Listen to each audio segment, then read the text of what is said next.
Good morning to all of you. चलिए आज की क्लास हम लोग जो है शुरू करते हैं। लास्ट क्लास जो हम लोगों की इंटरमीडिएट में साइंस की हुई थी फिजिक्स में, वो ये हुई थी कि हम लोगों ने प्रकाश के अपवर्तन के गुण के बारे में पढ़ा था। उससे संबंधित क्या क्या नियम होते हैं, अपवर्तन के क्या नियम थे, उन चीज़ों को हमने समझा था, उन नियम को जाना था, और प्रकाश कैसे जो है अपने मार्ग से विचलित होता है, एक माध्यम से दूसरे माध्यम में जाता है। इन सब चीज़ों पे हम लोगों ने लास्ट क्लास में चर्चा की थी। आज जो है हम एक बहुत ही इम्पोर्टेंट टॉपिक क्रांतिक कोण के बारे में जानने वाले हैं और पूर्ण आंतरिक परावर्तन के बारे में जानने वाले हैं। ठीक है, तो चलिए अपनी क्लास को शुरू करते हैं। ठीक है, और इस घटना को समझने के लिए हम लोग एक डायग्राम बनाएंगे। ठीक है, जो कि आपके बोर्ड पे दिख रहा है। ठीक है, टॉपिक के अकॉर्डिंग क्रांतिक कोण तथा पूर्ण आंतरिक परावर्तन के अंतर्गत मैंने एक चित्र आपके सामने बना रखा है। ठीक है, इसमें क्या है कि ये घटना कैसे समझेंगे हम, एक साइड पे इस प्लेन के एक साइड पे दूसरा मीडियम है और इस प्लेन के इस साइड पे जो बाउंड्री है दूसरी मीडियम है। ठीक है, उधर की तरफ घना माध्यम है जिसको हम सघन माध्यम के नाम से जानते हैं, और दूसरी तरफ हमारा जो है वो विरल माध्यम है। ठीक है, वायु है। जब प्रकाश जो है सघन माध्यम से विरल माध्यम में जाता है तो उसकी प्रॉपर्टी में चेंजेस आते हैं। ठीक है, यहाँ पे हम देख सकते हैं कि जब प्रकाश, एक किरण हमने ली OA सघन माध्यम में थी, वो आ करके इस इंटरफेस पे जब पहुँचती है जहाँ पे बाउंड्री बदल रही होती है, तो हम देखते हैं कि प्रकाश का कुछ भाग AC जो कि परावर्तित होकर अपने पहले ही माध्यम में वापस हो जाता है, बाकी अधिकांश भाग जो है वो दूसरे माध्यम में प्रवेश करता है। ठीक है, लेकिन अपने ओरिजिनल जो मूल मार्ग है, जो मूल रास्ता था, उससे थोड़ा सा क्या हो जाता है, विचलित हो जाता है। ठीक है, तो जब भी प्रकाश सघन माध्यम से विरल माध्यम में जाता है तो आपतन कोण I से अपवर्तन कोण R जो है वो ग्रेटर होता है, बड़ा होता है। ठीक है, और ये अभिलंब से दूर हट जाता है। इस चीज़ को मेजरमेंट करने के लिए हम लोग एक नॉर्मल का यूज़ करते हैं और नॉर्मल बनाते हैं। तो यहाँ पे आपको दो घटनाएं नज़र आ रही हैं। एक तो प्रकाश का अपवर्तन नज़र आ रहा है, प्रकाश अपवर्तित हो गया, और एक प्रकाश का परावर्तन नज़र आ रहा है। अब इसके आगे क्या, यदि हम आपतन कोण के मान को थोड़ा थोड़ा बढ़ाते जाएं, क्योंकि हम देख रहे हैं सदा I से R का मान हमेशा ग्रेटर होता है। I की तुलना में अगर R देखा जाए तो क्या है, ज़्यादा है, बड़ा है। ठीक है, तो अगर आप I के मान को धीरे धीरे धीरे धीरे एक एक डिग्री बढ़ाना शुरू कर देते हैं तो R का भी मान धीरे धीरे बढ़ना शुरू हो जाता है। ठीक है, तो सघन माध्यम में I का वह मान जिसके लिए R का मान जो है वो 90 अंश हो जाए, समकोण हो जाता है। ठीक है, जो अपवर्तन कोण है वो 90 डिग्री हो जाता है, तो उसी एंगल को हम क्रांतिक कोण बोलते हैं। ठीक है, चलिए इसके लिए हम एक दूसरा चित्र बना लेते हैं, दूसरे डायग्राम से इस बात को हम लोग समझेंगे। ठीक है, फॉर एग्जांपल हम पहले एक माध्यम बनाते हैं। ठीक है, ये हमने एक बाउंड्री ले ली माध्यम की। ठीक है, अब यहाँ पे हमने एक अभिलंब ड्रॉ कर लिया, नॉर्मल बना लिया। ठीक है, इधर की तरफ हमने सघन माध्यम ले लिया ऐसे करके।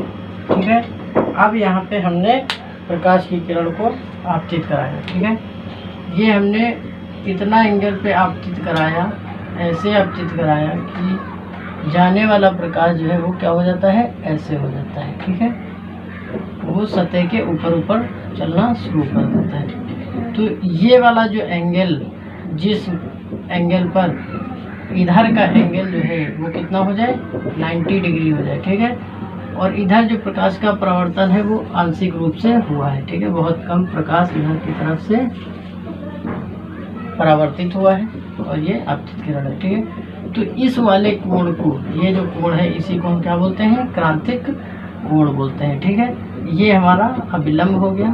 ठीक है, तो हम यहाँ कह सकते हैं कि सघन माध्यम में वह आपतन कोण जिसके लिए जो आपका अपवर्तन कोण है वो 90 अंश हो जाता है, उसी को हम क्या कहते हैं, क्रांतिक कोण कहते हैं। आई होप आपको ये बात समझ में आ गई होगी। ठीक है, अब जो तीसरी एक और बात है कि आंतरिक परावर्तन, पूर्ण आंतरिक परावर्तन से क्या अभिप्राय है। ठीक है, तो पूर्ण आंतरिक परावर्तन को समझने के लिए हम क्या करते हैं, पूर्ण आंतरिक परावर्तन का मतलब है कि प्रकाश दूसरे माध्यम में जाए ही ना, पूरा को पूरा टकरा के पहले माध्यम में वापस आ जाए। तो अगर हम इस सी एंगल से और ज़्यादा आपतन कोण को बढ़ा दें तो ये जो प्रकाश आप बाउंड्री पे देख रहे हैं ये सब का सब पहले माध्यम में आ जाएगा और कोई भी प्रकाश जो है दूसरे माध्यम में प्रवेश नहीं करेगा। प्रकाश की इस घटना को हम पूर्ण आंतरिक परावर्तन कहते हैं। चलिए इसको भी हम लोग एक चित्र से समझते हैं। ठीक है, ये मान लीजिए हमने एक सतह लिया जहाँ से बाउंड्री डिवाइड होती है, ये हमारा नॉर्मल हो गया। ठीक है, इधर हमारा सघन माध्यम हो गया। ठीक है, सघन माध्यम दिखाने के लिए हम लोग इस टाइप से प्रयोग कर सकते हैं। ठीक है, अब यहाँ पे हमने प्रकाश को आपतित कराया। ठीक है, एक ऐसे एंगल से, ये प्रकाश आपतित हुआ। ठीक है, अब प्रकाश सारा का सारा प्रकाश परावर्तित होकर पहले ही माध्यम में आ गया, ये O, ये A और ये C। ठीक है, तो इस केस में क्या हुआ यहाँ पे कि जिस भी एंगल से आपने आपतित करा था सेम उसी एंगल से इधर प्रकाश आपको प्राप्त होता है। ठीक है, प्रकाश की इस घटना को पूर्ण आंतरिक परावर्तन कहते हैं। पूर्ण आंतरिक परावर्तन बोलते हैं, पूर्ण आंतरिक परावर्तन की ये घटना है और ये क्रांतिक कोण को रिप्रेजेंट करता है। क्रांतिक कोण क्रिटिकल एंगल को प्रदर्शित कर रहा है। तो ए चित्र, बी चित्र और ये रहा सी चित्र। तो तीनों से आई होप ये बात बहुत अच्छे से आपको समझ में आ गई होगी कि यदि आपतित किरण का कोण जो है क्रिटिकल एंगल से भी ज़्यादा कर दिया जाए तो जो आपकी अपवर्तित किरण थी वो गायब हो जाएगी, सारा का सारा प्रकाश परावर्तित होकर पहले ही माध्यम में वापस आ जाएगा, दूसरे माध्यम में वो नहीं जाएगा। यहाँ पे लेकिन एक शर्त है, पूर्ण आंतरिक परावर्तन होने के लिए हमारे पास 2 पॉइंट इम्पोर्टेंट है। नंबर 1 ये पॉइंट की जो है प्रकाश जो है वो सघन माध्यम में हो, सघन से विरल में प्रवेश करे। ठीक है, सघन से विरल में प्रवेश करे। नंबर 2 जो दूसरा पॉइंट है वो ये है कि जो आपतन कोण है, ठीक है, आपतन कोण का जो मान है वो क्रांतिक कोण क्रिटिकल एंगल से, क्रांतिक कोण से अधिक हो। तो ये 2 शर्तें हैं, अगर ये 2 शर्तें पूरी हो रही हैं तो आपका जो प्रकाश का गुण है वो पूर्ण आंतरिक परावर्तन का गुण दर्शाने वाला है। ठीक है, तो बहुत ही इम्पोर्टेंट था ये तीनों बातें जानना। ठीक है, कि क्रांतिक कोण क्या होता है, प्रकाश का पूर्ण आंतरिक परावर्तन क्या होता है। ठीक है, और प्रकाश अपवर्तित और परावर्तित दोनों एक साथ कैसे होते हैं, किस कंडीशन पे होते हैं। ठीक है, तो आई होप ये बात तो बहुत अच्छे से आपको समझ में आ गई होगी। ठीक है, अब ज़रा हम लोग आगे बढ़ते हैं कि जो अपवर्तनांक है और जो क्रांतिक कोण है इनके बीच में आपस में क्या संबंध होता है। तो चलिए अब हम लोग उसकी तरफ बढ़ते हैं। चलिए अपवर्तनांक और क्रांतिक कोण में संबंध समझते हैं। ठीक है, सर्वप्रथम आप इस चित्र को ध्यान दीजिए। यहाँ पे जो विरल माध्यम है, जो वायु वाला माध्यम है, इसको मैंने माध्यम 1 अज्यूम कर लिया है जिसका अपवर्तनांक N1 है, और जिसमें प्रकाश पहले है जो घना माध्यम है, सघन माध्यम को हमने माध्यम नंबर 2 अज्यूम कर लिया है। ठीक है, अब यहाँ पे हम जानते हैं कि स्नेल के नियम से कि सापेक्ष अपवर्तनांक, प्रकाश जब प्रथम माध्यम में है और दूसरे माध्यम में जाना चाहता है तो जो हमारा स्नेल का नियम है उसके अनुसार 2n1 जो होगा वो sin I बटे sin R होता है।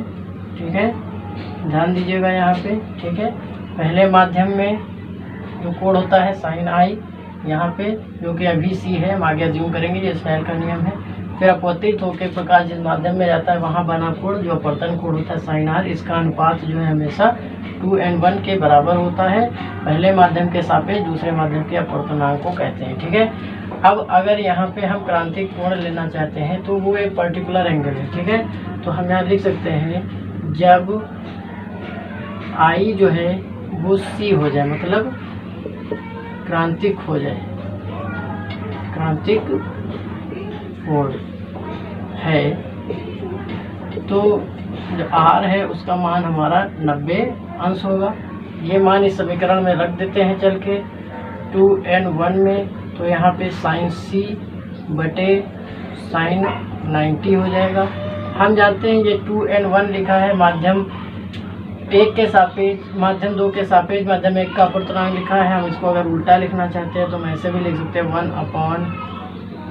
1/1n2, ये क्या बन जाएगा हमारा साइन सी। ठीक है, तो साइन सी यहाँ से, क्योंकि साइन 90 का जो आपका मान होता है वो जो है 1 हो जाता है, साइन 90 का मान हमारा क्या होता है 1 हो जाता है। ठीक है, तो यहाँ पे अगर 1n2 हम लिखना चाहते हैं 1n2, तो फिर हम इसको पलट देंगे तो यहाँ पे क्या आ जाएगा साइन सी आ जाएगा, 1/sin c आ जाएगा हमारे पास। ठीक है, तो ये एक संबंध होता है जो आपको याद रखना है कि 1n2 इज इक्वल टू क्या हो जाएगा 1/sin c, जहाँ पे c क्या है क्रांतिक कोण को प्रदर्शित करता है। ये एक छोटा सा डेरिवेशन है जो सभी को आना चाहिए। ठीक है, आई होप इसमें कोई डाउट नहीं होगा, बहुत छोटा सा रिलेशन था।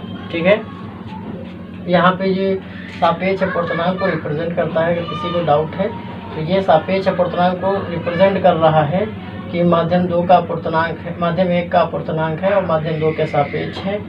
स्नेल के नियम से साइन आई बटे साइन आर होता है। यदि आपतन कोण जो आपका है, जो आई है, वो क्रांतिक कोण हो जाए सी के बराबर हो, तो हमें पता है उस समय आर का मान क्या हो जाता है 90 हो जाता है। तो इन मान को क्रांतिक कोण के लिए जब इस मान को मैंने यहाँ रखा तो हमें एक रिलेशन प्राप्त हुआ जिसको 1n2 कहते हैं, that is equal to 1/sin c होता है। ठीक है, तो आपको ये अच्छे से समझ में आ गया होगा। ठीक है, आज के चैप्टर में यहीं तक के था। इसके कुछ एप्लीकेशंस होते हैं, जैसा कि आपने बहुत जगह देखा हो, मरीचिका देखा होगा कि रेगिस्तान में आपको बहुत दूर पे पानी नज़र आता है, या वहाँ पे जो है एक खजूर का पेड़ लगा है वो उल्टा नज़र आता है, वो सब इसी के एग्जाम्पल हैं। ठीक है, मछली जो है समुद्र के अंदर जब होती है, तालाब के अंदर होती है ना, तो उसके द्वारा जो वर्ड दिखाई देता है, शंकुआकार दिखाई देता है ना, ये सब एग्जाम्पल दिए गए हैं। और पूर्ण आंतरिक परावर्तन का उपयोग सबसे ज़्यादा ऑप्टिकल फाइबर में किया जाता है। फिजिक्स भौतिकी के अंतर्गत जो है उसका यूज करके जो ऑप्टिकल फाइबर होता है, फाइबर सिग्नल भेजने के लिए जो हम लोग इस्तेमाल करते हैं, उसमें इसी प्रिंसिपल का यूज करते हैं। पूर्ण आंतरिक परावर्तन का हम लोग प्रयोग करते हैं। ठीक है, तो ये जहाँ तक बात करें इस चैप्टर में तो ये काफ़ी कुछ हो गया है। अब हम लोग जो इंटरमीडिएट में हैं, हमारे कोर्स में रिलेटेड जो है वो है किसी स्फेरिकल शेप के द्वारा, कोई गोली पृष्ठ है पारदर्शी, उसके द्वारा प्रकाश का कैसे अपवर्तन होता है। अब हम लोग उसकी चर्चा करेंगे। ठीक है, अब हम लोग इसी में देखेंगे कि लेंस क्या होते हैं, ठीक है, और कितने प्रकार के होते हैं, इस पे ज़रा चर्चा कर लेते हैं। ठीक है, अगर हम लेंस को परिभाषित करें तो लेंस जो है ये एक पारदर्शी माध्यम होता है जिसके दो पृष्ठ होते हैं।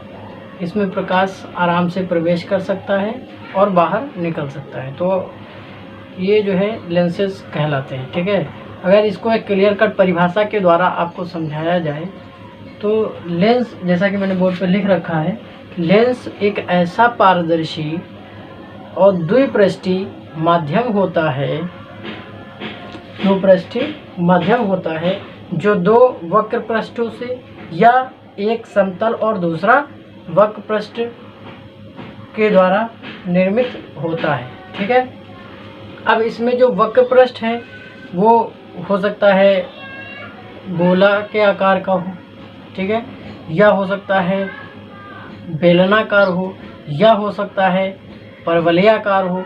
तो वक्र पृष्ठ इन अलग अलग टाइप से यूज किए जा सकते हैं। ठीक है, तो इस आधार पर ये इसकी परिभाषा हुई कि इसको लेंस कहते हैं। और लेंस जो है वो दो प्रकार के होते हैं, एक उत्तल लेंस होता है और एक अवतल लेंस होता है। ठीक है, अगर उत्तल लेंस के अंतर्गत बात किया जाए तो ये आपका उत्तल लेंस है। जब दोनों पृष्ठ जो है वक्री होते हैं, हमारे कोर्स में जो है वक्र के बारे में हम लोग जो है गोली पृष्ठ के बारे में ज़्यादा पढ़ेंगे। ठीक है, तो हमारे अंदर जो है पृष्ठ हमेशा गोली रहेगा हमारे सिलेबस के अंतर्गत इंटर में। ठीक है, तो हम लोग गोली पृष्ठ पे ही चर्चा करेंगे। ये जो पहला दिया गया है ये आपका उत्तल लेंस है, जिसका दोनों जो पृष्ठ हैं वो कैसे हैं, गोलीय हैं। ठीक है, इसके बाद हमने एक दूसरा डायग्राम भी लिया है जिसमें एक तल समतल है और दूसरा गोली पृष्ठ है। तो ये समतल उत्तल कहलाता है, ये उत्तलोत्तल कहलाता है, समतल उत्तल कहलाता है। ये देखिए अंदर की तरफ से दबा हुआ है, बाहर की तरफ से उभरा हुआ है। ठीक है, मतलब ये वाला पृष्ठ जो है उत्तल है और ये वाला पृष्ठ अवतल है, तो अवतल उत्तल कहलाता है। ठीक है, तो लेकिन ये तीन प्रकार होते हैं, लेकिन हमें जो चर्चा करनी है ज़्यादा से ज़्यादा वो इस वाले लेंस पे करनी है। सेम इसी प्रकार से अवतल लेंस के भी तीन रूप आप देख सकते हैं। ये उत्तल लेंस जो है यही मेन है, इसी को हम पूरे कोर्स में पढ़ेंगे। दूसरा एक तरफ समतल ले लिया, एक तरफ गोली पृष्ठ ले लिया, दोनों गोली पृष्ठ मिला करके इस प्रकार से ये लेंसेज बनाए गए। ठीक है, तो आई होप लेंस बड़ी अच्छे से समझ में आ गए होंगे। कुछ टर्म्स होते हैं लेंस के, ठीक है, हम लोग उनको भी डिस्कस करेंगे। और जिन बच्चों ने हमारे चैनल को सब्सक्राइब नहीं किया है वो सब्सक्राइब कर लें। और आपके जानने में आपके मोबाइल में जो ग्रुप बने हैं, व्हाट्सएप ग्रुप है, फेसबुक आप यूज़ करते हैं, इंस्टाग्राम चलाते हैं, तो उन सभी पर हमारे इस वीडियो को, इस यूट्यूब चैनल के लिंक को शेयर करिए ताकि ज़्यादा से ज़्यादा सब्सक्राइबर हमारे हो सकें। और आप लोग लाइक भी किया करिए और कमेंट भी किया करिए ताकि हमें पता चले कि हमें और क्या चेंज लाने की आवश्यकता है। ठीक है, तो आई होप आपकी आज की क्लास आप सभी को खूब अच्छे से समझ में आई होगी। ठीक है, मिलते हैं नेक्स्ट क्लास में। Thank you.